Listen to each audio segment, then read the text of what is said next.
Blog Talk Radio. Chamo Afurakani Afuraitkaitnit Neye Ojirada Medinde Ojirafo Kwesi Ra Nehmpata Akan. Apamamana Marukai Tiki Mu Ojirafo. That means greetings to all Afurakani Afuraitkaitnit people, meaning African Black people. The day is Ojira Day, Purification Day. My name is Ojirafo Kwesi Ra Nehmpata Akan. Ojirafo of the Akwamu Nation in North America. Ojira mind move within the purified nation. Ojira mind, Afurakani, Afuraitkaitnit people in the Western Hemisphere. Yet I'll say we thank you for tuning into the broadcast once again. We're going to place some links in the chat room right quick. So we're just going to open that chat room up, and it's taking a minute to load up. So just give us a second on that. Hold on 1 second. But in the meantime, for those who are new to the broadcast, we have 3 broadcasts on a weekly basis. On Joda, Monday nights, we have Akanfo Nanason, Ancient Authentic Akan Ancestral Religion, where we deal specifically with the Akan expression of ancestral religion. Number 1, because we are Akan. Number 2, because of the misinformation, because that has been propagated by the whites in their offspring with regard to Akan culture, Akan religion, cosmology, and so forth. The nature and function of the great mother and great father, the supreme being, the deities, Abosom, the NHOMA, the ancestresses and ancestors who are spiritually cultivated, connect to our blood circles, our relationship to them, the nature of our krawa, the soul, the divine consciousness, various different things. We go into detail about, rooted in our publication, and so forth. So this is what we deal with on Akanfo Nanasom, Ancient Authentic Akan Ancestral Religion. And of course, we also deal with our ancestral inheritance, going back to ancient Kanat, the Kanit land, which is the title of Nubia. Our people migrated from that region after the fall of Kemet, reestablished themselves in the western part of the continent, and reestablished the Kanat Empire, the Khan Empire, later called the Empire of Ghana. About 1,000 years later, some of our people migrated from that region because of Muslim invasions and reestablished ourselves further south in the forest belt in the region of today's Cote d'Ivoire and Ivory Coast, and Cote d'Ivoire or Ivory Coast and the Republic of Ghana. That region, that forest belt region and Savannah Transition Zone region, is where we reestablished Akan civilization once again about 1,000 years ago, and then some of our people a few hundred years after that were forced from those regions into the Western Hemisphere during the Musuo Kessie, the Great Perversity, the enslavement era. And this is how ancient Akan people, Akanfo, got from ancient Kanat Nubia to West Afurakai to the Western Hemisphere. We carried our ancestral religious practices with us, and of course, in North America, the Akan tradition is hoodoo. In Jamaica, for example, the Akan tradition is obia. In Suriname and South America, the Akan tradition is called Winti.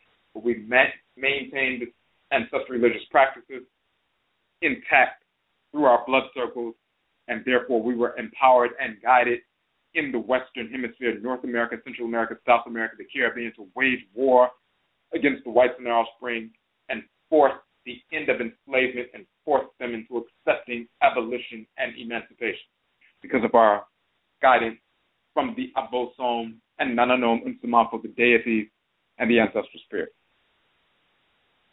So this is what we deal with on Joda Monday night. On Abinada Tuesday night, of course, we have Akanfo Nanasom. Ojira Purification. We're going to get into the details about that. On Wednesday night, we have Egua Marketplace Day.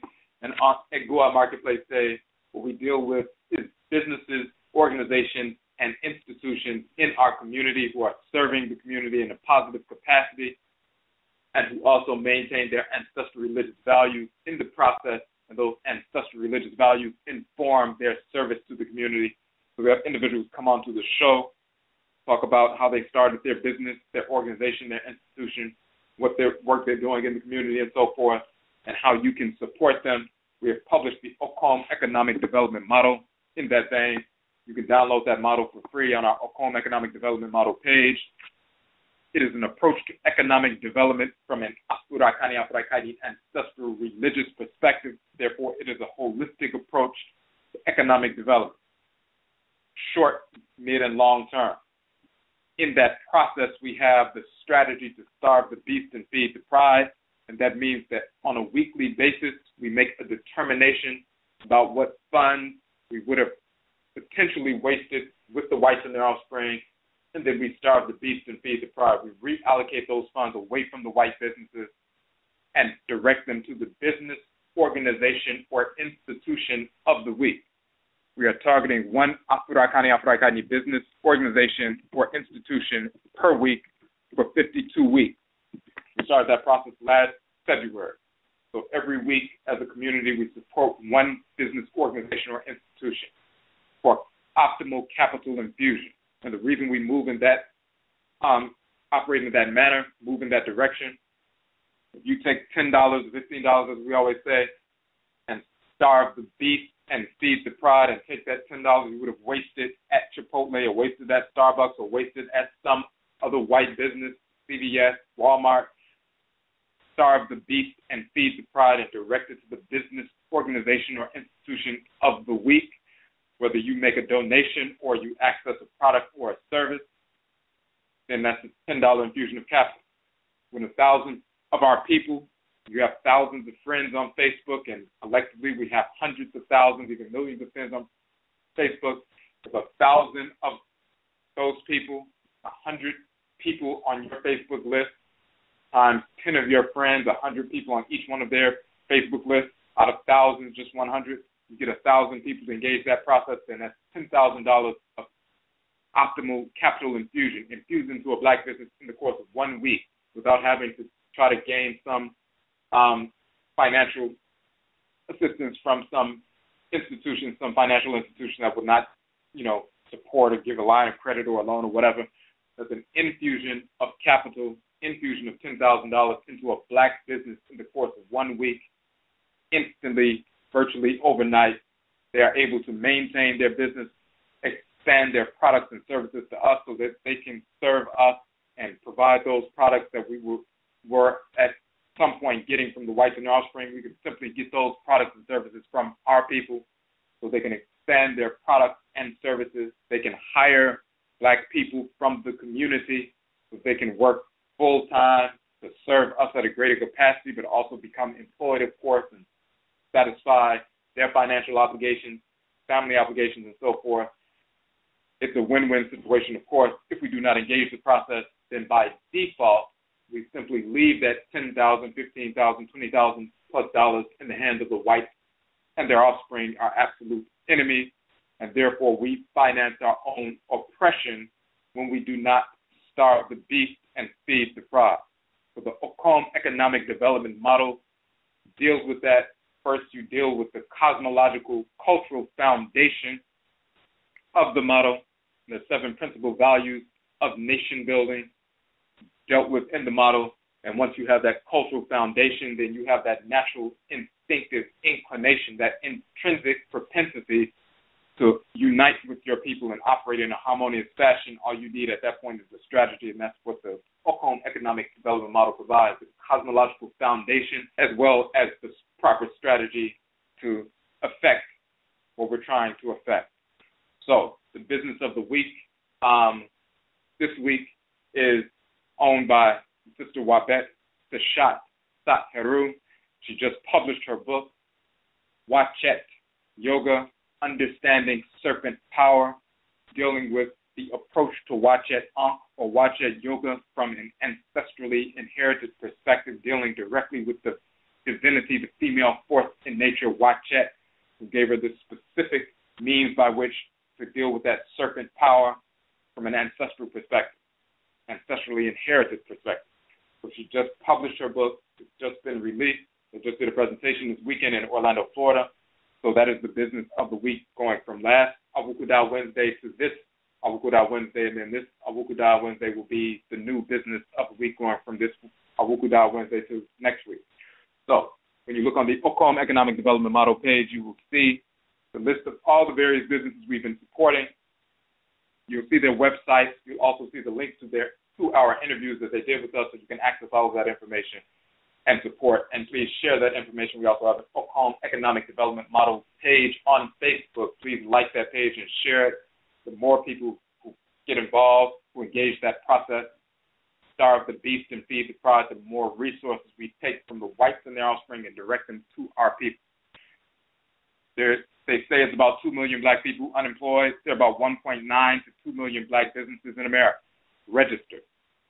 That means if every black business hired one person, unemployment is overnight. We can engage that process overnight when our people begin to support these black businesses. Instead of spending 95+% of the over $1 trillion we receive with white businesses and less than 5% with black businesses, we can simply shift that dynamic. We can starve the beast and feed the pride, make that effort, simply that assessment on a weekly basis, look at the business of the week, make that assessment, and starve the beast and feed the pride before you reach in your pocket and give $10 to 7-Eleven or Rite Aid or whatever, wherever you're at. Starve the beast and feed the pride. Direct those funds to the business organization or institution of the week. And then once those businesses receive those funds and can hire and so forth, in the following week, then they engage the process of starving the beast and feeding the pride and directing their capital towards the businesses in the next week and following week and week after that and so forth. So it's a self-refueling process. And one other announcement, we have our Akyisan Afurakani, Afuraitkaitnit Ancestral Religious Reversion Conference coming up March 20th here in Washington, D.C. It's an all-day conference. March 20th is the first day of Fefeo Bere Spring. It is actually on a Sunday, March 20th from 11 a.m. to 7 p.m.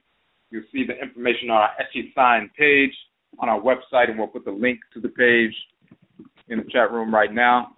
Of course, it is a free conference open to Afurakani, Afuraitkaitnit people only.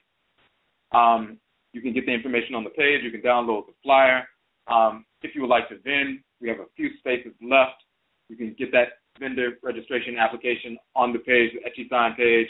If you would like to place an ad in our book, the Akyisan Ancestral Religious Reversion book that will be published and given away as a free book to everyone who attends the event. We did the same thing in October when we had our Hoodoo Mind, Hoodoo Nation Festival. We published a book, the Hoodoo Mind Nation Festival book, with articles about hoodoo and so forth, different things. In the back of the book, we also had the directory of businesses, organizations, and institutions. So we gave that book away for free to everyone who came to the event. We're going to do the same thing at this event. Everyone who comes out, they will receive a free copy of that book.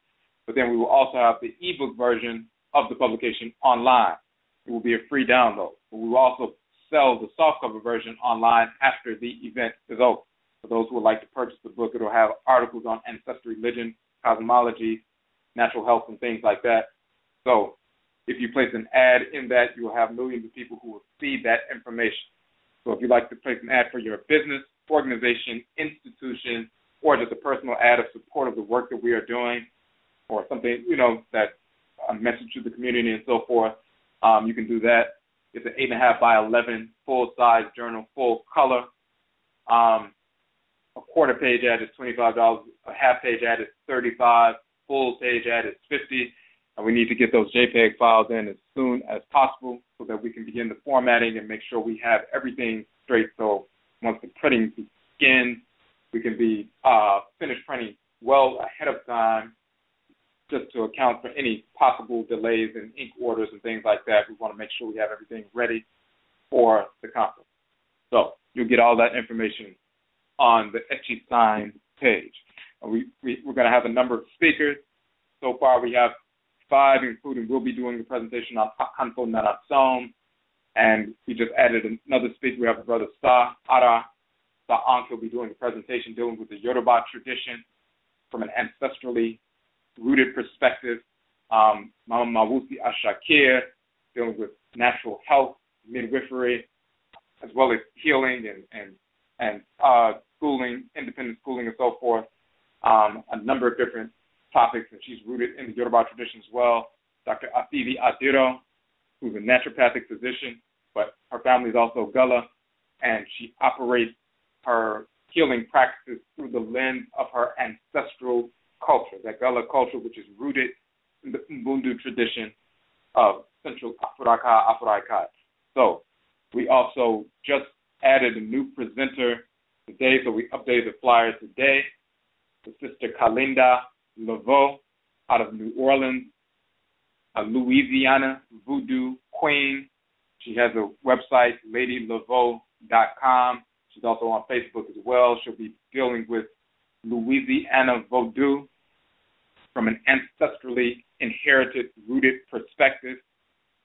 Louisiana voodoo existed prior to the influx of Haitian immigrants in the so-called 19th century.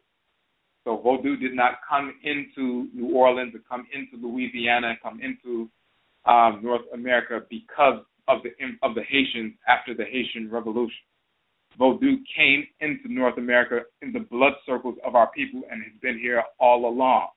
So when we talk about Louisiana voodoo or New Orleans voodoo and so forth, and sometimes people have misconceptions. They think it's something manufactured or Hollywood or, just taken from a bunch of different traditions. That is not accurate.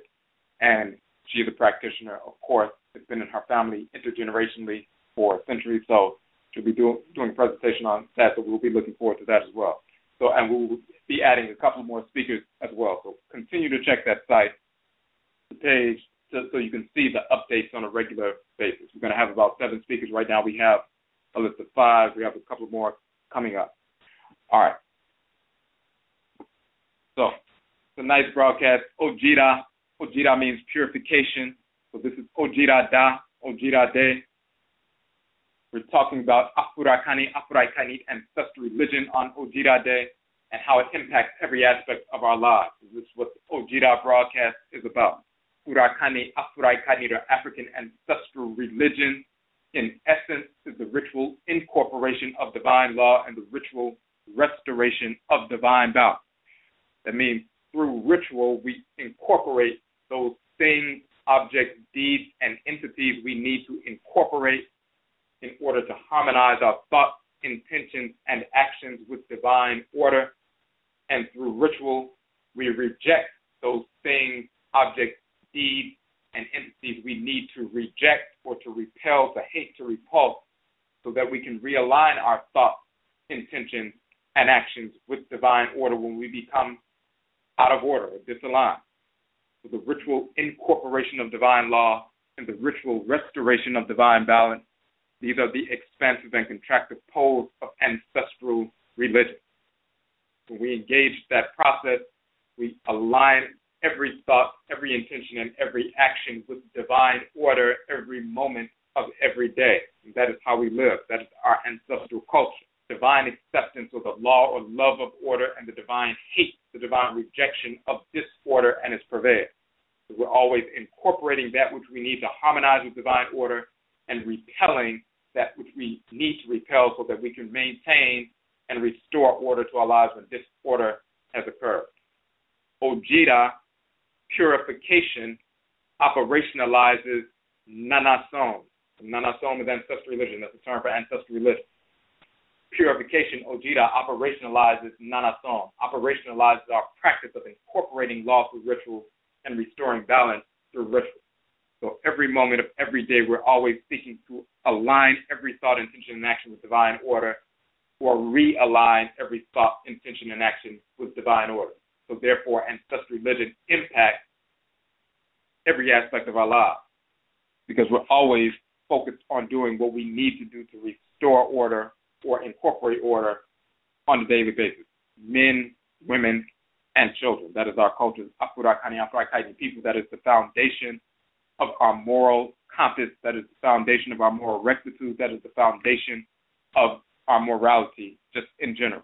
The foundation laid by Ma'a and Ma'at with regard to law, quote-unquote love, and Heru Behudet and Sechima, divine hate, the 2 poles of divine order. So, the title Akyisan SEKHEM, Tehuti, Hapi, Meriti, and gaining power over the water in Flint. So Akyisan, as we've said, the name of our upcoming conference is Akyi means back. Sign means to return. Akyisan means to return back. So we're not talking about ancestral religious conversion. We don't convert somebody into something. We engage in reversion. Akyi, back, sign, return, to return back to our pristine essence, our primordial essence. Return back to who we actually are. Return to the function that we have been given by the Supreme Being, the Great Mother and Great Father, to execute in creation.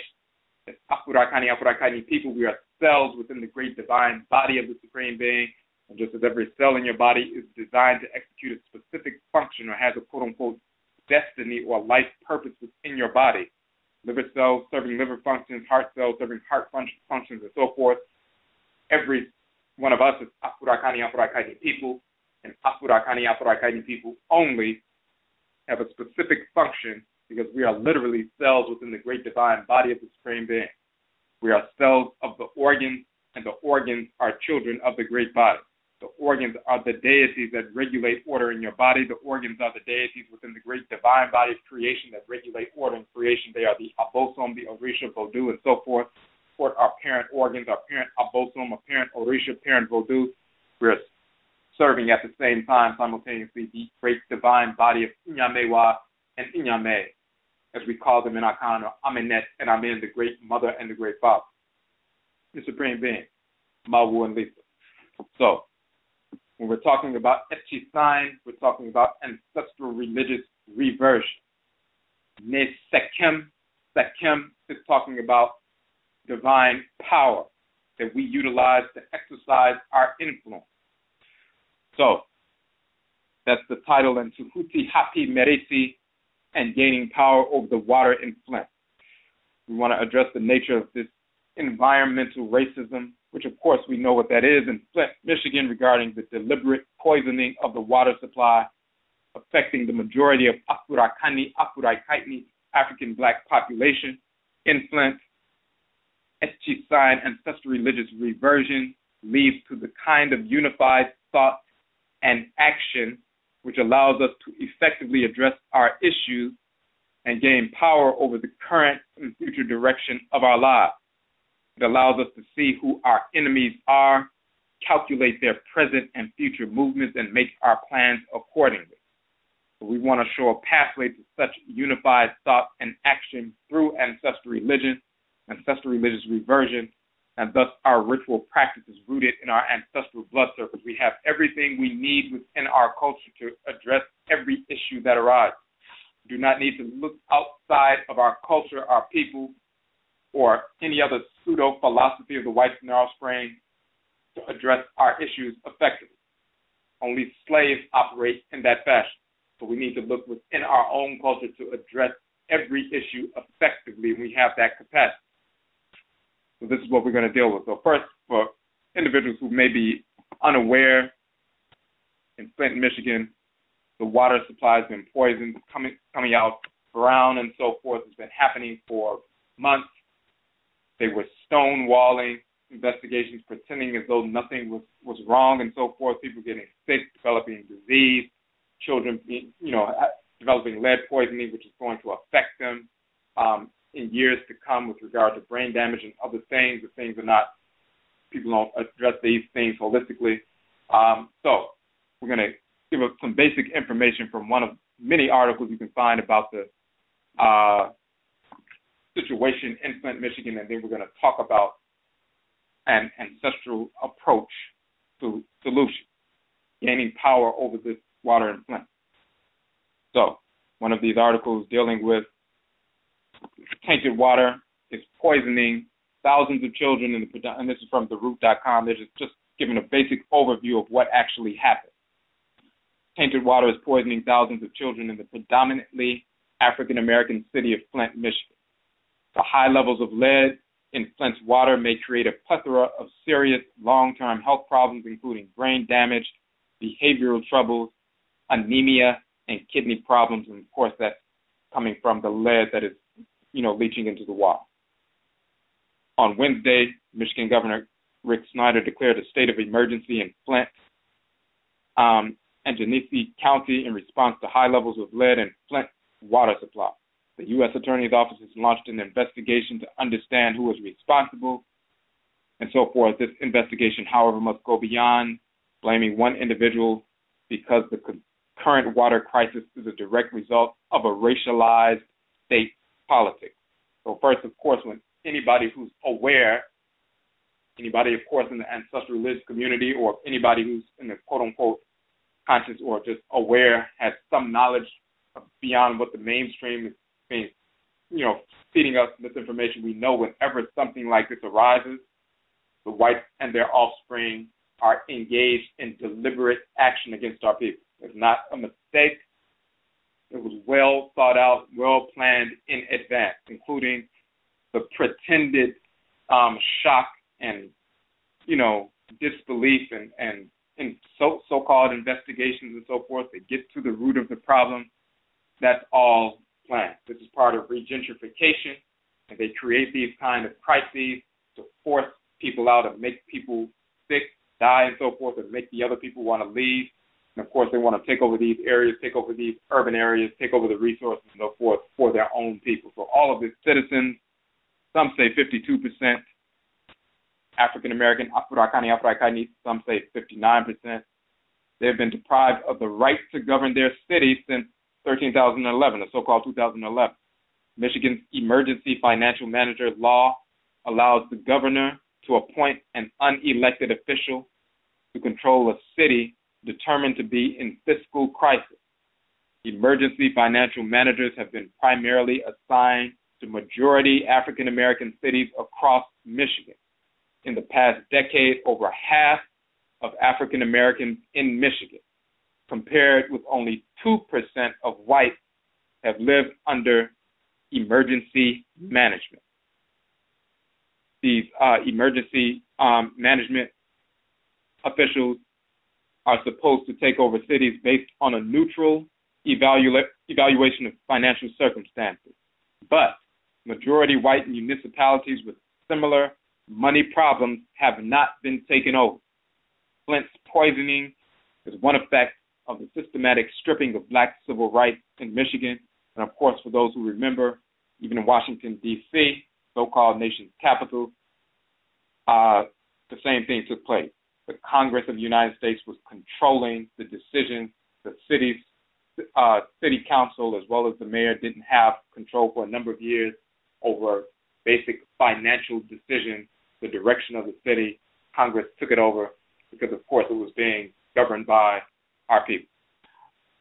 So Flint's water crisis began in 2014, so-called 2014, when to save money, quote-unquote, Flint excessively appointed emergency financial managers, Ed Kurtz and Darnell Early, switched the city's water source to the Flint River rather than renewing the city's water contract with Detroit, an established safe water supply. Residents immediately began complaining that brown water flowed from their faucets, yet health concerns were disregarded by the officials, including Early's emergency financial manager successor, Gerald Ambrose. As early as March 2015, officials knew that the water contained E. coli and carcinogens, meaning cancer-causing agents. By the fall, it was revealed that residents' drinking water contained high levels of lead and copper, contributing to significant reported health problems. Despite public assurances in July from Michigan's Department of Environmental Quality that concerned residents should relax, an external research team from Virginia Tech found lead levels were a staggering 10 times the allowed limit, and a local pediatrician found that lead poisoning had doubled among Flint children in a single year. There are twice as many black children as white children in Flint. And, of course, you'll see that the white areas aren't hit as hard. There'll be a few casualties of war, so to speak, a few crackers who get caught up, because when they allow a few crackers to get caught up, then that makes the black population believe that, oh, surely they're not just targeting us. Look at the some crackers got sick as well. That's no different than when they send troops to war. A few thousand troops get killed in Iraq over the course of over 10 years, but that allows them to kill over 1 million Iraqis at the same time. So the casualties of war, a few thousand, is nothing compared to who they can kill in the process. They let a few crackers die from cigarette smoke, tobacco, and so forth, a few thousand of them. That way they can hook millions of our people, 5+ million of our people being hooked on cigarettes. And if we say, well, this must be a conspiracy to get us hooked on cigarettes, they simply point to, well, look, these crackers are addicted to cigarettes as well, nicotine as well. So surely we're not targeting you, and brainwashed, asleep black people will just fall into that, sleep once again. They'll be lulled into sleep after they were awakened for a second, recognizing that conspiracy, even the word conspiracy, the cracker has made it toxic. People are scared to utter the term, to enunciate the word conspiracy, like, oh, no, you don't want to sound like a conspiracy theorist. That's idiotic. That's nonsensical. So this is what's taking place. So the officials knew all along. And even these stories that are coming out now, and they're pretending as though that they're investigating and they're sending Virginia Tech and so forth, and they're trying to get to this is all orchestrated as well to make it appear that there was really no conspiracy against the black population. The white government was just, being lackadaisical, and now they've been exposed by the savior whites from Virginia Tech, and now the whites are going to come and save Flint. And it appears that, to the black population who's unaware that, well, now they're trying to come and save us. And you have celebrities delivering water and everything else, not recognizing that this was in reality all orchestrated. And Flint is just one example of many cities. It took national media attention to make the state apologize and provide tap filters for residents. The city returned to getting water from Detroit in October 2015, but experts argue that the city's infrastructure was damaged by the Flint River's corrosive water. As a result, levels are still high since corroded pipes may not be capable of preventing toxins from leaking into the water supply. Then they talk about the emergency financial management law. How did it come to be that these emergency financial managers are placed over these various black cities? Over 50% of the population of Flint, or population of the state of Michigan, of our people are under emergency financial management. Less than 2% of the white population of the entire state live under those kind of conditions with regard to their municipal government. However, they have similar fiscal problems. So they go into some detail about that, talking about, attempting to privatize systems and all these different things. So they go into some detail about that. So then when we're talking about addressing these issues, we talked about unified, but we have to, it doesn't take 100% of the people. A small percentage of people need to be unified in thought, intention, and action. Because when they're unified in thought, intention, and action, then they can make the kinds of decisions that are in the best interest of the people and not make missteps along the way. So when you engage ritual practice and ritual processes, you begin to align those people who are on the same page in a unified thought, intention, and action. And that leads to sound decision-making. And those sound decisions can therefore resolve conflict within the community, internally. If we're just running around looking to our enemies to solve the problems, and the enemies are the ones who created the problems in the first place, and they have a plan that appears to be solving the problem but also pushing gentrification at the same time, then we're making foolish mistakes. So what does ritual have to do with that? What does ancestral religion have to do with that? What does reversion have to do with that? Reverting to our essential nature. Even if you look at just a basic example, when you listen to traditional drumming, or just listening to drums, music, and so forth, and drums are beating, you can feel those vibrations in your body. You can feel those vibrations in your chest. They can affect the palpitation of your heartbeat. You continue to listen, then your heart begins to align with, and the palpitation of the heart begins to align with that drumming over time. That's the effect of sound vibrations. That's the effect of ritual. When other people are in the space, of course our people are in the space, then you're all aligned with the same frequency. Your hearts are all beating at the same frequency, all in harmony with one another. Now you're all focused with the same mindset. You have the same direct, laser focus. When you have that same direct laser focus, now you can begin to attune to the kinds of decisions that you need to make, since you're all on the same page. Through ritual, it places you literally, physiologically, on the same page. Heart beating at the same rhythm, moving in the energy moving and flowing in the same, same direction. The waves of energy flowing in the same direction, in the same fashion. Now you're all on the same page. Now you can all attune to what is the root of the problem, what's the best way to address the problem, what resources do we have to address these problems, what resources do we not have that we need to access, where should we access the resources from, how do we protect ourselves as we are accessing these resources, because you're all on the same page.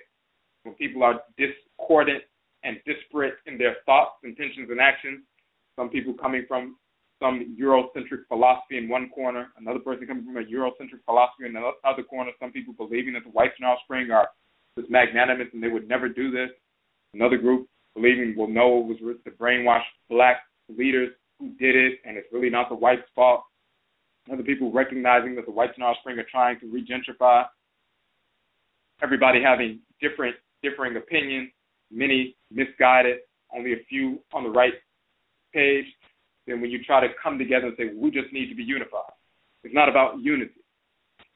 It doesn't just mean, hey, everybody comes together. There's a difference between unification and togetherness. If you get on the bus with the same people at the same time every day at 8:30 to go to work, everybody's on the same bus. Everybody's going in the same direction. Everybody's together, but you are not unified. You have totally different thoughts. If something happened and went down on the bus and you see people who are your enemies on the bus, you're not going to try to save them. These are your enemies. You're together, but you're not unified. So just togetherness is not the solution to our problem. Some of our people say, well, we just need to forget about what divides us, forget about talking about religion because that divides us. Let's get together based on the issues that unite us.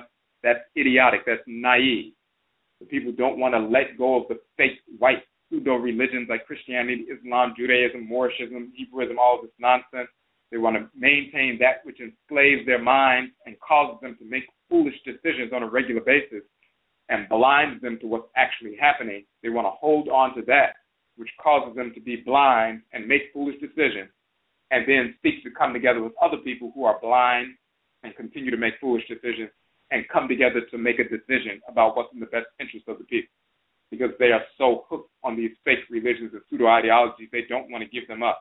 So they create a foolish philosophy about, let's not talk about religion, let's just focus on what unites us, which is our oppression. That's idiotic. That's been popularized, but it's idiotic. You get rid of the nonsense first, then you're free and open, eyes fully open to move forward. And once you get on the same page, based on ma'ah and ma'at, based on that which is in harmony with balance, which is true, which is veritable, which is real, which is genuine, then you can see, and of course ma'ah spelled with the I, you can see what is in harmony with order, what's the best kind of decision you need to make, and so forth. So just like that happens with regard to just drumming on a regular basis, just on a fundamental basis, drumming or ritual song and so forth, ritual dance, the same is true of ritual prayer, ritual invocation.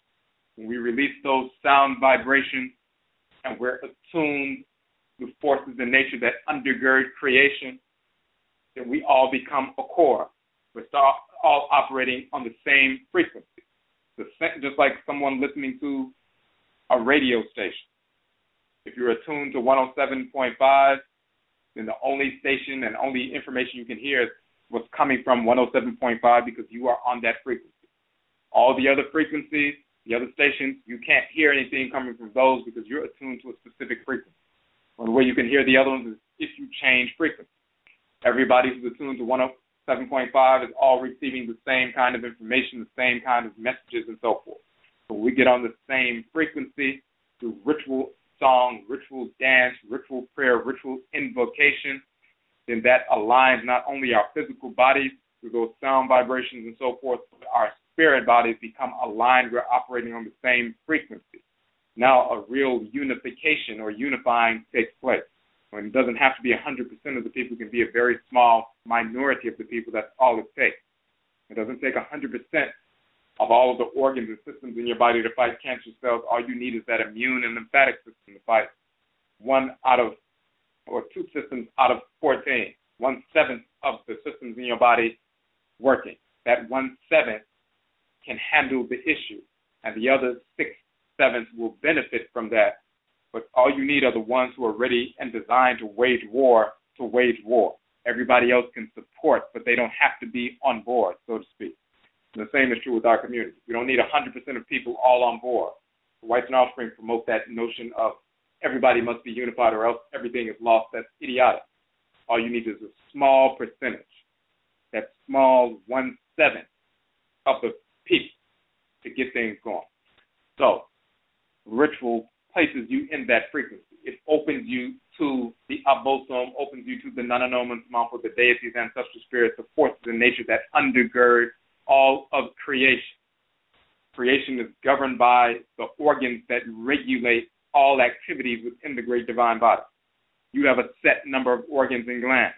They regulate order within your body. The great body of the Supreme Being has a set number of divinities, and they are the organs and quote-unquote glands within the great divine body. These are the abosom, the orisha, the vodou, the ntoru, ntoru, and so forth. They regulate order within the great divine body. They govern all aspects of creation, including the various kinds of events that manifest in creation.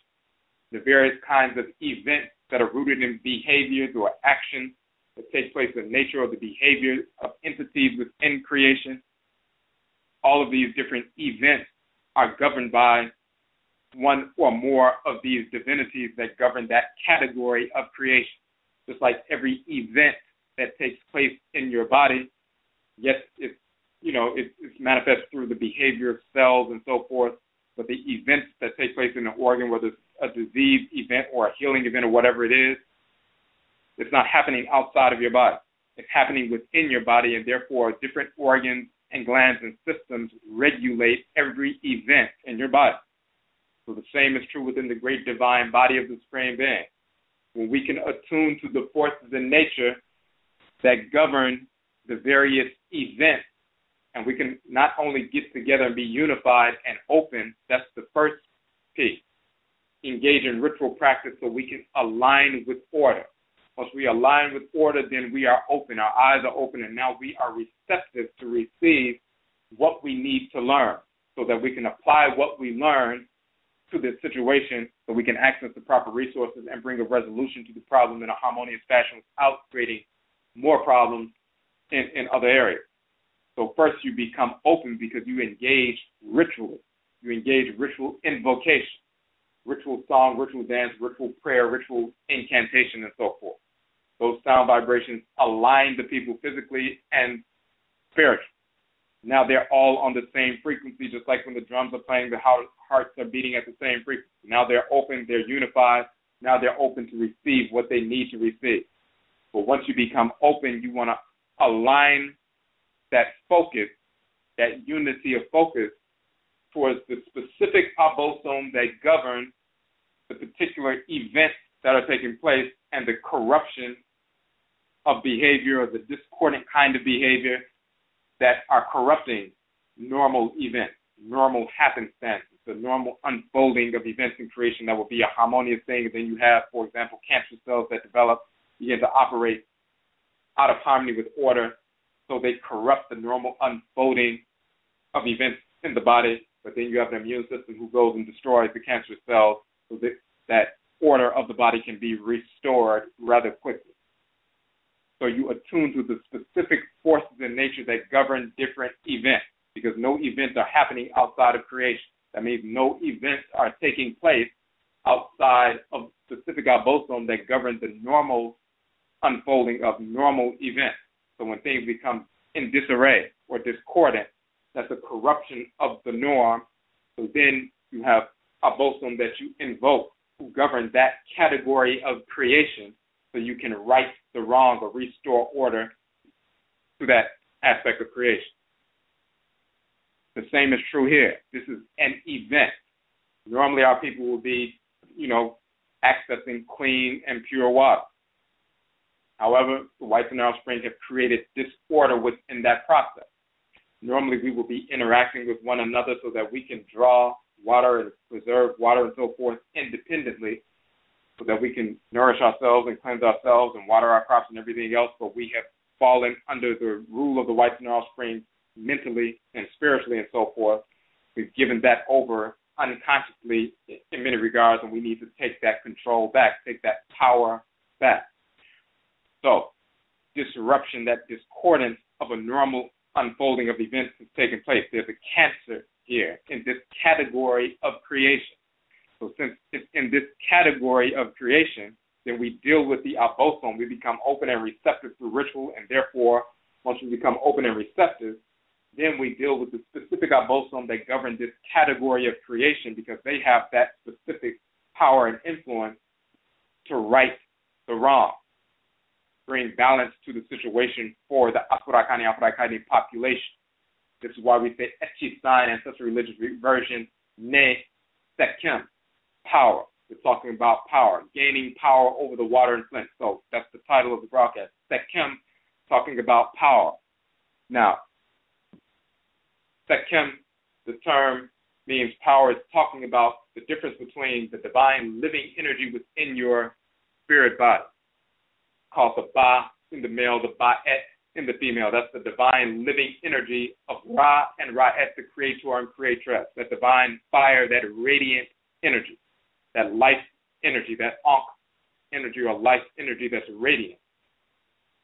But then when that Ankh energy or that life energy, the Ba'et energy surging through your spirit body is concentrated into specific potencies, then it becomes an explosive power that can be used to great effect to overcome obstacles, to make things happen. That Ba or Ba'et energy becomes SEKHEM, becomes made to be powerful.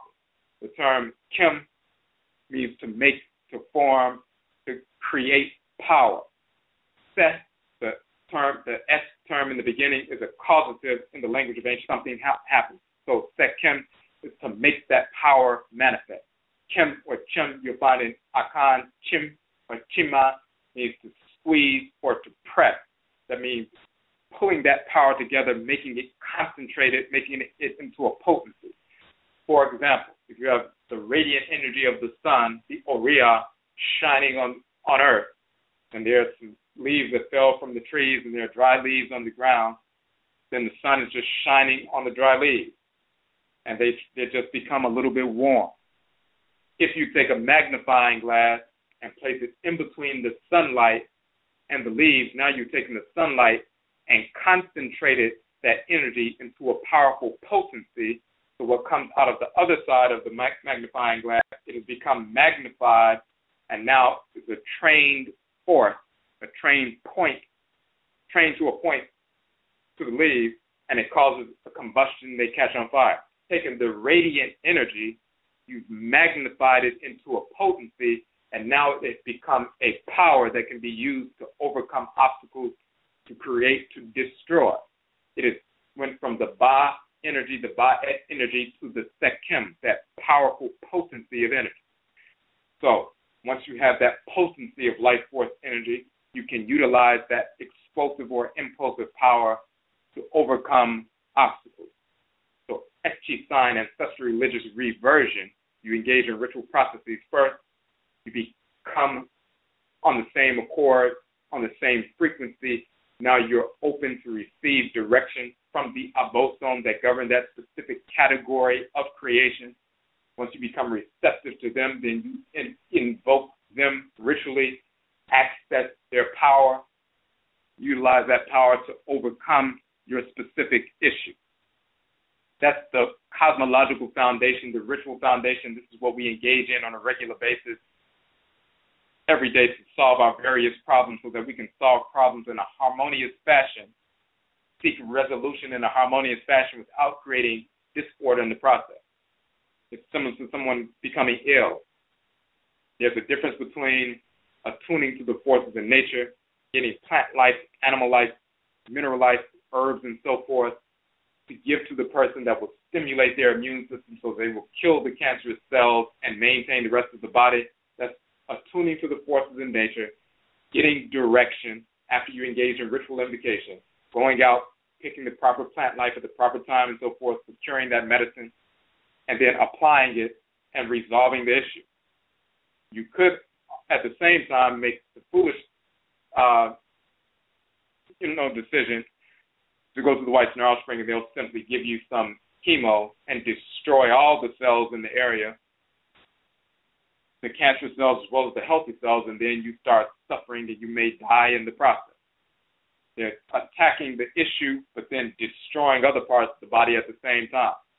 Is it necessary? No, it's not necessary. So there are different ways to approach issues. We have our own way that's holistic, that's been proven for thousands of years. As we said, every category of events that takes place within the body is governed by the different organs and systems within the body. Every category of events that takes place within the body, great divine body of creation, is governed by specific abosom that govern those events. So we can look in our traditional culture today as we practice it today, but we can also look in our ancestral culture as well. Just like today, if we engage in ritual song, ritual dance, or ritual prayer at a shrine, we do that on a regular basis to invoke the abosom, evoke the ancestors and ancestors, the Nsamafo. Sit down and write down the prayers that we say on a regular basis and share that with their children, grandchildren, and preserve it so 1,000 years from now, people will know exactly the way that we were praying and what we were doing and so forth, so that when they engage their ritual processes, they can see the continuity. This is what our people did in ancient Kemet. We engaged the ritual processes. The writing down of them was simply for the posterity. We were not dependent upon writing scriptures so that we can have a religion. Religion is about being possessed by the abosom, possessed by the Nananom Nsamanfo, the deities and ancestral spirits, and guided directly by them. The writing down of things was simply for the posterity and for other reasons, sometimes ritual as well. We weren't dependent on scriptures, but they can become convenient to transfer knowledge. So just like we transfer knowledge ritually, orally here, we did that in ancient Kanat and Kemet. Sometimes we write things down as well. So we're going to look at one of the writings. We're talking about SEKHEM, power, potency, utilizing that potency through ancestral religion to solve our issues and what divinities govern these specific events in creation. So we're going to go to Kemet because, of course, our ancestral culture can solve all of our issues.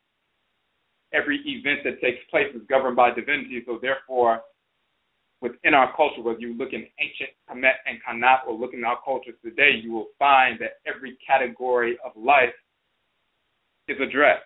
And we simply need to go to that category of life and deal with the abosom that govern that category of life and so forth. So what we're going to do is we're going to read from the Runu Pert and Heru and show the connection. And we're going to talk about the chapter of gaining power over the water in the spirit realm, the name of the text. So we have texts that address every aspect of life. Just like, for example, one of the sisters' child had an asthma attack. They had been having a number of different problems, over the years and ending up in the hospital many times and so forth and getting the steroids and all that kind of stuff. But when we look in the text of our culture, our ritual culture, they're not just to be read. People who think that these texts are just read after death and people just chanted some texts and it was just a ritual like some foolish Catholics and so forth. That's not what these texts are. They're dealing with the ritual practices, and we can look to these texts as well as the traditional culture today and solve these issues. So there's a chapter in the Runu Pert and Heru, which is a chapter of giving breath to the individual when they move into the spirit realm. And the term breath is nef, nefi, and so forth. That is an invocation of divinity and so forth. So we recommended that through the ritual practice, they chant and invoke through that ritual prayer, the chapter of giving breath, because those sound vibrations in that chapter cause that effect of stimulating the heart and lung complex and so forth. And sister engaged that process, and the child was able to come out of that very negative hospital situation and didn't have any more problems for the next year or two and so forth, which was a very big deal because up until that point, they were always having problems back and forth.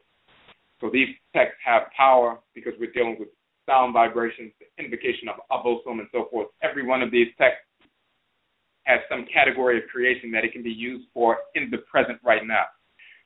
So now we're talking about the chapter of gaining power over the water in the spirit realm, but of course also in the physical world. So this is from the Runu Pert Imheru, the so-called Book of Coming Forth Day by Day, so-called Book of the Misnomer Book of the Dead and so forth. The first part of it, this one is from the Ani Sheptu, so-called Ani Papyrus. The first part of it, the chapter of drinking water in Ntoroker, the spirit realm. So the person says, I am he who comes forth from Geb, the earth divinity Geb, the earth. Has been given to him the inundation of the river. He has obtained power over it. Talking about the Flint River, the inundation of the river. He has obtained power in it from Hapi, the spirit that animates the river, that governs that aspect of creation. I open the two doors of the heavenly realms, are open to me the two doors of the water floods by Tehuti, by Hapi, these two sons who are of heaven. Talking about sons of Ra. Tehuti, the divinity of wisdom. Hapi, the spirit that operates through the river waters of earth, the Nile River and so forth. They're the two sons of heaven, mighty of splendor. He says to the divinities, grant you that I may gain power over the water, even as conquered Set, his enemies, on that day of terrifying the world. And for those who want to listen beyond 10:30, you can call into the phone line 657-383-0635, 657-383-0635. You got about a minute to call in. I should have said that earlier. 657-383-0635, because if you don't call in within the next minute, then only the people on the phone line will be able to hear. So 657-383-0635. Got about 45 seconds to call in. Okay. So he's asking the Abosom, grant to me that I may gain power over the water, even as Set conquered his enemies on the day of terrifying the world. So Set also conquers Apep, the evil divinity, the criminal type divinity. I have passed by the great ones, shoulder against shoulder, as they have passed by the great divinity who is effective, splendid, illuminated, vested with power, whose name is unknown. I have passed by the great divinity of the shoulder. I have opened the flood of Alsar, the flood waters of Alsar. I have passed through the flood waters of Tehuti Hapi Tamu, the master of the horizon, in his name, this of Tehuti, the cleaver of the earth. I have gained power within the water and over the water, just as Set gained power over his enemies. I have sailed over heaven. I am like Ra, the lion divinity Ru. I am the young bull. I have eaten the thigh. I have seized the flesh. I have gone around the sacred canal in the SEKHEM, the divine field in the ancestral realm. Has been given to me eternity without its limit. Behold, I am the heir of eternity. Has been given to him everlastingness, and so forth. So he invokes these two divinities. Tehuti is operating through the moon, Hapi operating through the river on earth, the great longest river on earth, but also the river of stars in the sky. So the moon illuminates. It's the bright, shining one that leads us through the darkness. The divine wisdom leads us in darkness when we don't know how to find our way. Tehuti, operating through the moon, shines the light of illumination in the darkness so we can find our way. And he also illuminates the heavenly Nile. The sky is like a mass of water. The black sky is like a mass of water. So they're talking about Tehuti and Hapi in the heavenly realm, just like they do on earth. Opening up the gates so that flood water can come through. So you attune to the divinity of divine wisdom, Tehuti, when you engage your ritual invocation.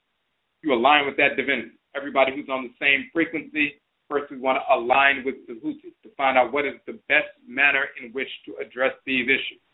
What's the best manner in which to address the health issues? Should we be going to regular hospitals to send our children? They've already poisoned us. So are there alternative therapies that we can utilize outside of the medications and so forth that the whites and our offspring are going to give you? They already poisoned you with the water.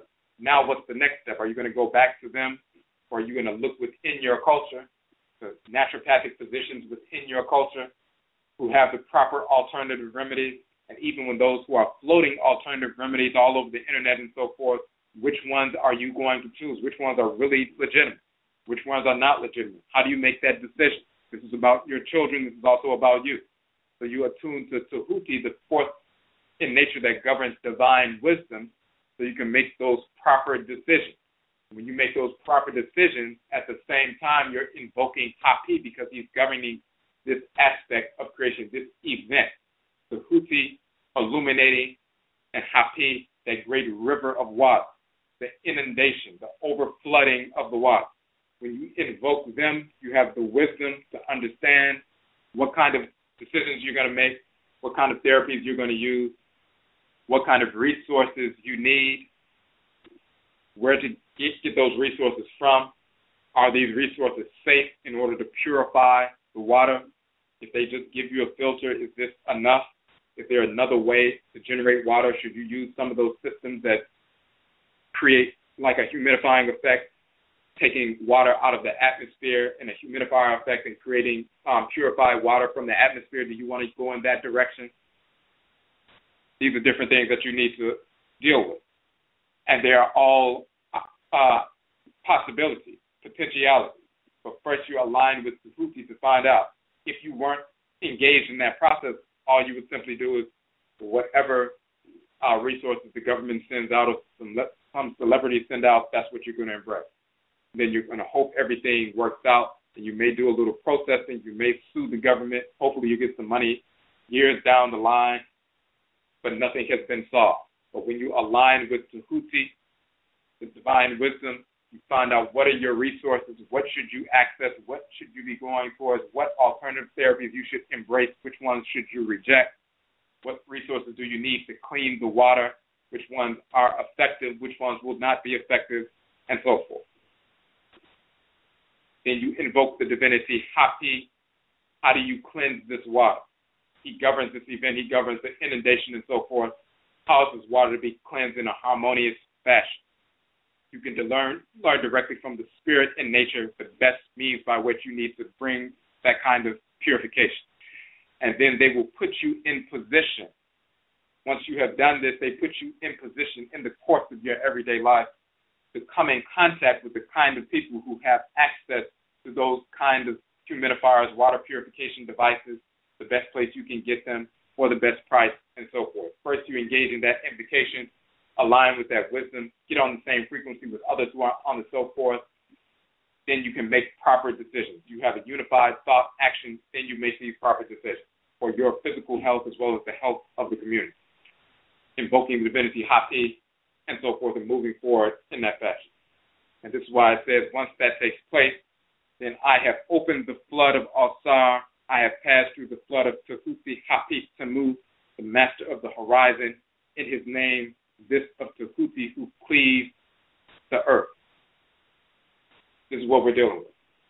And then he goes around the canal of the SEKHEM after the waters have been purified. The chapter of gaining power, SEKHEM, over the water. And we have a second piece, the chapter of drinking water and not being burnt in the fire. Purified the water, now the chapter of drinking water and not being burnt in the fire. He says, Hail Ka Amintet, the bull of Aminta, a title of Alsar, I am brought to you. I am the Or of Ra, the one who transports the elders with it. Let not me be burnt, let me not be consumed. I am Babi, the eldest son of Alsar. Heru is not the eldest son of Al-Sar. He's the eldest son of Al-Sar and Al-Set, and the son of Al-Set. So the eldest son from a patrilineal perspective is Babi, the baboon divinity, the eldest son of Al-Sar. He washes or purifies every divinity within the eye of Al-Sar in Anu. I am the heir, exalted, the mighty one. I grow my name. I make my name to grow or to flourish. I have delivered my name. It makes me to live, stay in myself on this day. So first, we talked about gaining power over the water, attuning to the force of divine wisdom, finding out the best resources and being directed by the divinities to the best resources, invoking Hapi, the best resource to purify the body and purify the water itself. Then you go to the chapter of drinking the water and not being burnt in the fire.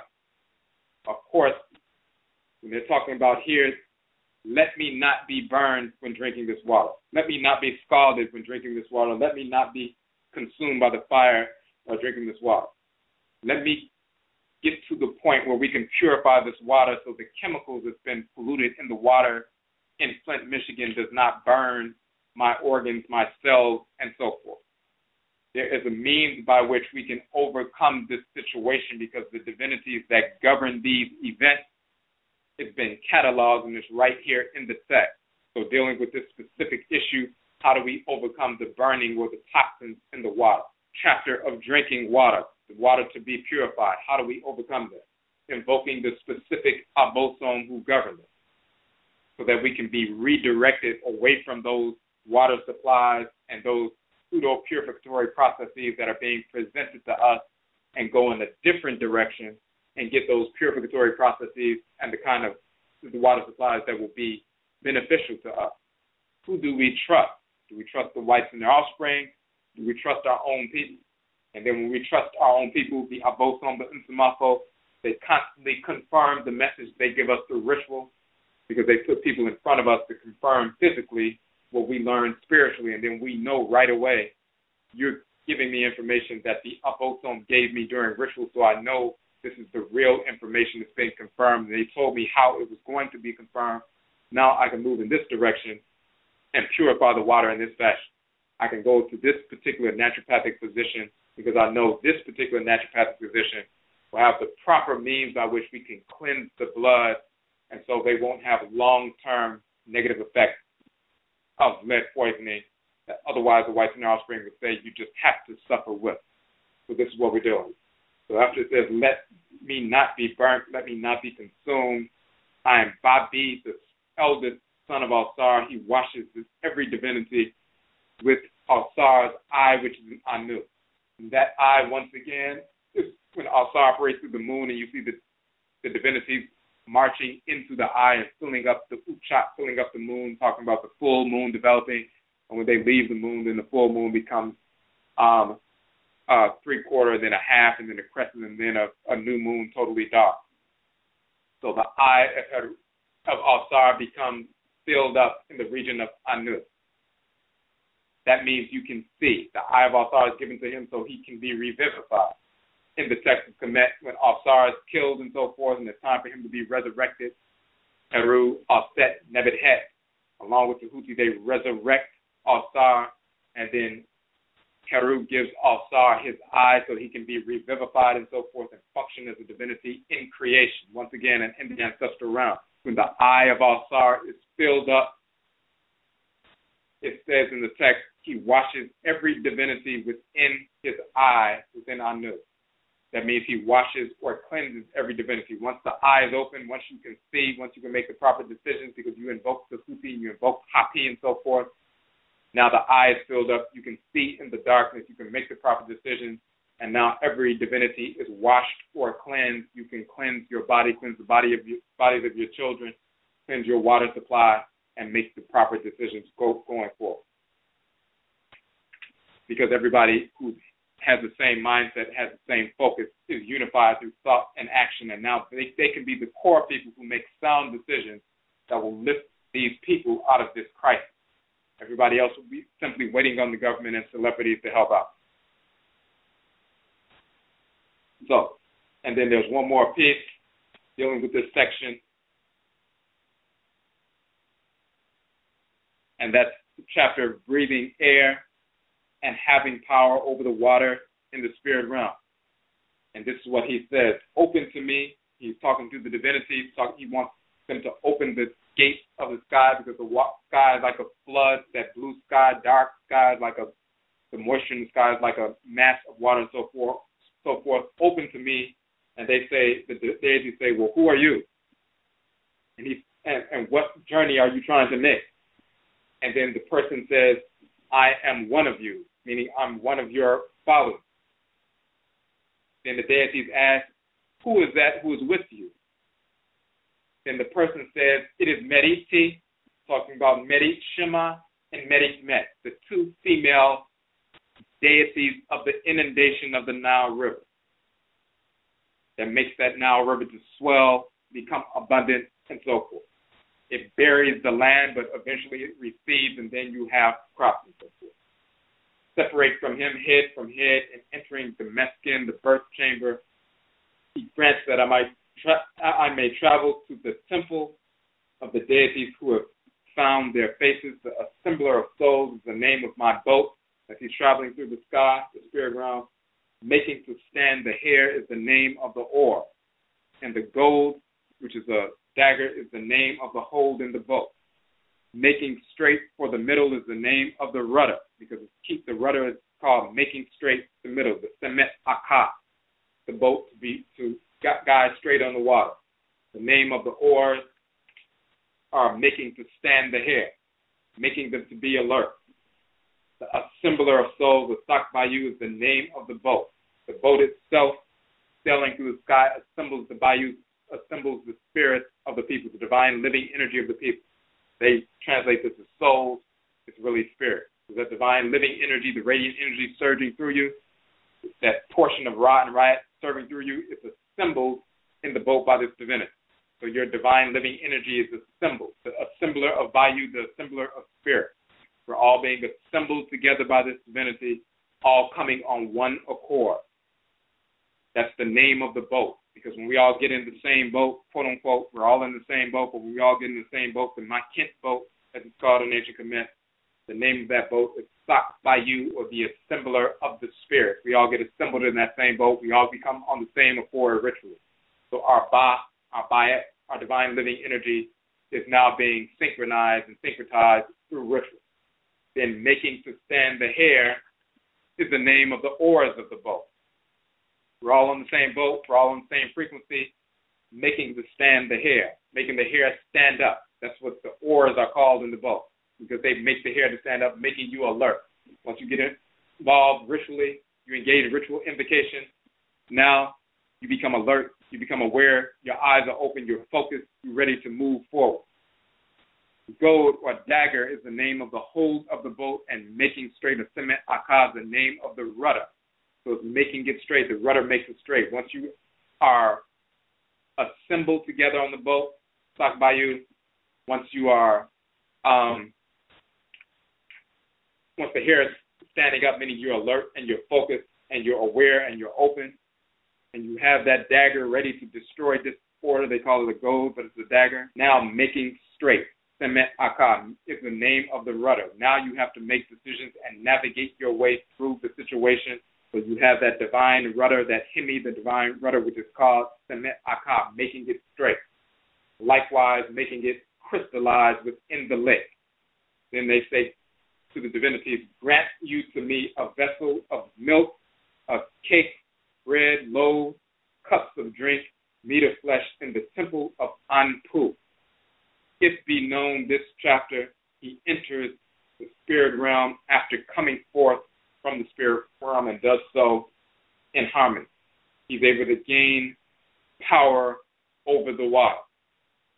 So first we invoke the divinity of wisdom, Hapi, of Tehuti, and the divinity Hapi. So we have the wisdom, number one, on how to purify that water, and the divinity that operates through that water. What resources do we need? How are we guided so we can purify the bodies of our people once again, purify the water itself, or use different kind of water purification devices that are sound so we can begin to cleanse ourselves once again. We gain power over the water. Then our eyes become open when we deal with the divinity, invoke the divinity, our star. The eyes become open and so forth. And then we can exercise our power, exercise our SEKHEM to keep what we have started going. Once we've purified ourselves, we want to keep that going. And, of course, in this section, once you've done that process, once you've engaged that process, then it says, give to me cakes and loaves and bread and cups of drink and meat of flesh and so forth. Now you can begin to refuel yourself. Now you can begin to consume the cakes and bread and beer and everything else so you can regain that power, regain that fuel that you lost when you were being poisoned by this water supply and so forth. And that comes about through invoking the female divinities Meriti. Meriti is the one divinity, Meriti are the two Meriti divinities of the inundation. Yes, the inundation floods the area and wipes out everything, buries everything. But then at some point when those waters recede, then the black land rises up from the primordial waters, the flood waters, and now you have access to that, black silk that's very fertile. You can plant your crops, and then you can have abundance and so forth. So when Meriti, the two Meriti divinities, when those waters recede, then they set up a situation where you can have abundance. And this is why at the end of the text it's talking about the vessels of milk and cakes and breads and cups of drink and meat and flesh and everything else is given to the person because they invoke the divinities that will set that process in motion. So these are just an example of how we invoke the Aboson, find out what we need to find out directly from them, the best manner in which to overcome a specific issue. It's no different, for example, than George Washington Carver. He said every morning he would get up in the morning, early in the morning, go out into nature, speak directly to plant life, the spirits and plants. They will communicate with him, their properties to him. Then he would go into the laboratory, replicate what he learned from them, and he transformed agriculture in this country and around the world from communicating with the spirit in nature. That's our culture. That's how we learn these innovations within science and medicine and engineering and everything else. You look at Philip Emeagwali, the father of the internet, Nigerian engineer and so forth. He talked about attuning to his ancestral culture, the Igbo tradition and the cosmology of the Igbo tradition, which gave him the capacity to figure out the schematic on how to make these various computers talk to each other from around the world.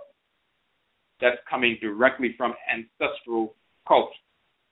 And even if he didn't admit directly, he's talking about the Igbo divinities, the Arusi, as well as the Muo, the ancestral spirits who guided him to that kind of realization. Same thing with Nana Kwame Afurani, so-called George Washington Carver. It's the same thing with our people in our various families who have that capacity. Your mothers, grandmothers, fathers, grandfathers, aunts, uncles, cousins, and so forth, sisters, brothers, have the capacity to attune to the forces of nature, become possessed by them, learn directly from those who govern those specific events in creation, that category of events, deal directly with the right divinities to overcome these issues. Okay, so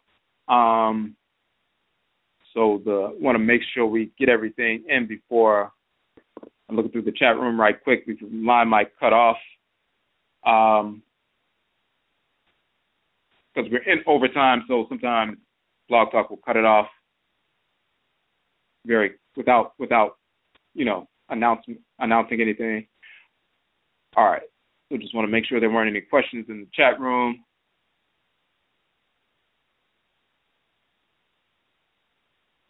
And for the individuals who had come on a little bit later, we mentioned, if you're new to the broadcast, our conference is coming up on March 20th in Washington, D.C. It's a free all-day conference for Akyisan Ancestral Religious Reversion, Afurakani, Ancestral Religious Reversion. Open to Afurakani people only, of course. Free event from 11 to 7. If you would like to vend at that event, go to the Akyisan page. If you'd like to place an ad in the journal for the book that will be given away for free, go to that page as well. And you'll see all the information. You'll see the list of speakers that is still growing. We have 5 so far, and we're going to have a couple more. So we just added a new speaker today. So you can check that out all on the Akyisan page. If you want to support that work that we're doing, of course, we have our 17 books, all of which are free downloads. If you support the work we're doing, we also have the softcover versions, which we do print ourselves in-house on our own printers in color. You can make a purchase of those. They range from $11. We also have discounts for the first 5-book set, which is $40 for the first 5 books, and then we have a 30% off discount for any order of 10 books or more. That is what allows us to continue to do these broadcasts, but not only that, our presentations in different cities where we never charge anybody to come to our presentation, and we also give away a free book to everyone who comes to our event. So you come to the event for free, and then you receive a book as well, the book that we're speaking on. For example, this past weekend we had our Kokobo movement event, eradicating bisexuality and homosexuality in the Afuraitkaitnit community through ancestral religion. Our book, Kokobo, proving that bisexuality and homosexuality was not accepted in ancient Kemet, the proper translations of text. We gave that book away for free to everyone who came to the event. So we were glad to be able to do that. We've given away over 700 books, and we want to keep that process going. So if you support that effort, please support our soft cover books. You can go directly to our NHOMA page now, the publications page. You can see all 17 books. You can download all of them for free, and you can also purchase the softcover version. All right. We have a couple of calls on the phone line. Ichiavo on the phone line, number 3429. You had a question or a comment? Yes. Hold up, brother. What's up? I have 2 questions from a friend of mine who wasn't able to listen into the show tonight. Okay. First question was which ancestral bloodline do we go with, the mothers or the fathers? Okay, so that's a very good question. Now, the first thing I would say is for when the person gets a chance, when you go to the YouTube page on our site, we did a couple of detailed broadcasts on that so they can get some detailed information. One on Bebrasim, the ramifications of reincarnation, and another one called Nkomre, Ancestral Shrine Communication. So you'll see that on the YouTube page. But the key is it is not based on, like, some people say, well, Muslims with the pseudo-religion of Islam, they say you are what your father is. And some people who consider themselves Pan-Africanists, or they have some pseudo-ideology, they say, well, you are what your mother is, and so forth. It really depends on what side of the family you came from. So every time a male and female get together, even before the male and female get together, when you're growing up as a boy into a man, you have your ancestors and ancestors who are connected to you. And whatever woman you connect with, when she was growing up, ever since she was a baby, she has her ancestresses and ancestors who are connected to her. So when you finally grow up and you finally meet and get married and copulate, when she conceives, a spirit from either the father's side, one of your people is going to be drawn into the womb, and then that spirit who hasn't lived here probably in 100 or more years is going to come back for the first time, or one of her people is going to come back. So it depends on what side of the family the spirit came from. It's not always from the father or always from the mother. It depends on which side they came from. One of the reasons that people do divination, sometimes prior to birth, sometimes prior to conception, sometimes after conception and so forth, is to determine which ancestor or ancestress came into the womb. Sometimes that ancestor or ancestress, like, for example, one of the sisters was telling us that that ancestress told her that she was ready to return and what her name should be. And then when the sister conceived, it was a female, child and so forth, and she knew that was that ancestress, and she already had the name she was going to give to her because she knew ahead of time. And as soon as she conceived, she could feel that spirit move into her body. She knew she was pregnant. So sometimes even before conception, people do divination, or they learn directly from the spirit, or sometimes after the conception, sometimes after birth, people do divination to find out. Different forms of oracular divination. Sometimes a woman is just in tune enough with her own ancestresses and ancestors to know whether this is one of her people or if it's one of his people. So it depends on what side of the family the spirit came from. That's what determines the lineage. If it came from the mother's side, it's one of her relatives. If it came from the father's side, it's one of his relatives. That's how you find out. Okay. Appreciate that, brother. The next question was, how do we set up an ancestral shrine? Okay, and in fact, in that, the Nkomre, which is Nkommere, Nkomre, Ancestral Shrine Communication and Liberation, that particular broadcast, what we did in that broadcast was we went through point by point a few articles that we published. One of them is called Nkomre, Ancestral Shrine Communication, talking about the nature and function of an ancestral shrine as a centerpiece of education in ancestral religion and how to establish that, what is their nature and function, a basic setup of a shrine and how to approach that and so forth. So we've written a couple of articles, and in that broadcast we went through those articles in detail. So when you go to that broadcast, Nkomre, Ancestral Shrine Communication, not only can you listen to the broadcast, but in the comment section, you will see the description box, you will see the links to those articles. They're on the website, but you'll see the links to Nkomre, Ancestral Shrine Communication, and Sama Nkomre, Ancestral Shrines in Kemet, Ojirafo and Akwamo Mine, and then Sama Nkom and the Seven Senses. So those 4 articles are the ones that we deal with in that broadcast. So you can read those articles, but then you can also hear the broadcast where we go into detail dissecting those articles, so people will have a full understanding on how to establish a basic ancestral shrine. Okay. Good, thanks, brother. And I just want to tell you that you are so necessary for the African black community, you know, at this time. You know, you're helping out a lot, and I just want to thank, you know, Aminette, the Untaru, and the Aku for the wisdom that they share with you, that you share with us. Medase, we really appreciate that, and we just want to, you know, continue that dissemination of information so our people can get back to who they are. So we appreciate that. All right, give thanks, brother. Medase. Okay, so we have one more call on the phone line. Ichiawo on the phone line, number 8162. You had a question or a comment? Okay, Brother Quasi. What's up? I had a question about Tehuti, and if he's the divine spirit force that you would contact if you needed help with, like, managing your time. I mean, you have a lot of different stuff that you want to do, and you just don't seem to be able to fit everything within a day, and you need to plan everything out and manage your time better. Is that the force that you would call on for help with that?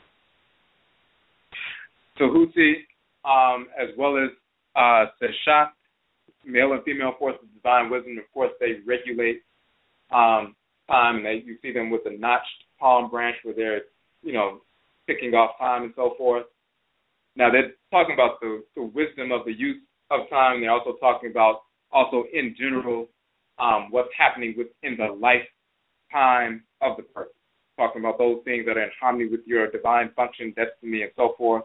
But then you also have Cain Su.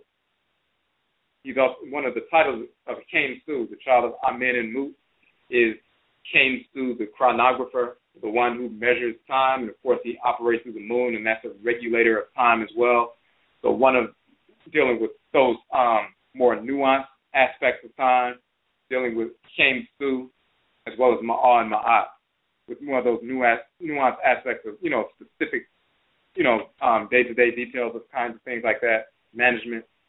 Tehuti and Seshat deal with your lifetime and everything that fits within your life. Is this in harmony with divine order? Should this be part of your life? Are you wasting your lifetime and your incarnation engaged in certain behaviors or not? What is the wisdom of how you're using your time within those day-to-day things?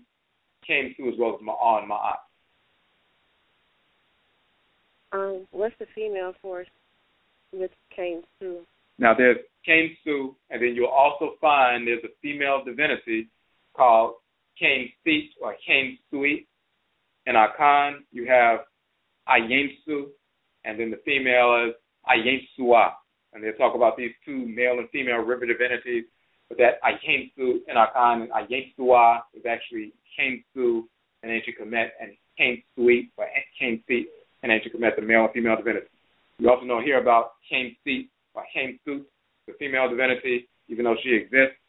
Well, of course, she exists because she's a force of nature, so we can verify that. But they also exist in the Akan culture with the same name, and in Vodun as well. Mami Iyensu, as they call her, in Vodun is the same divinity. Okay. Meriti. We appreciate the call. Made up.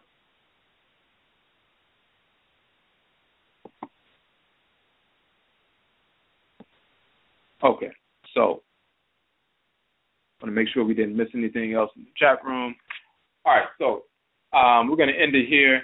So Yedase for tuning in to the broadcast. We will be back on for Egua Marketplace tomorrow, Awukuda Wednesday. So again, Yedase, we thank you for tuning into the broadcast, and Yebeshia Bio, we will meet again. That's up.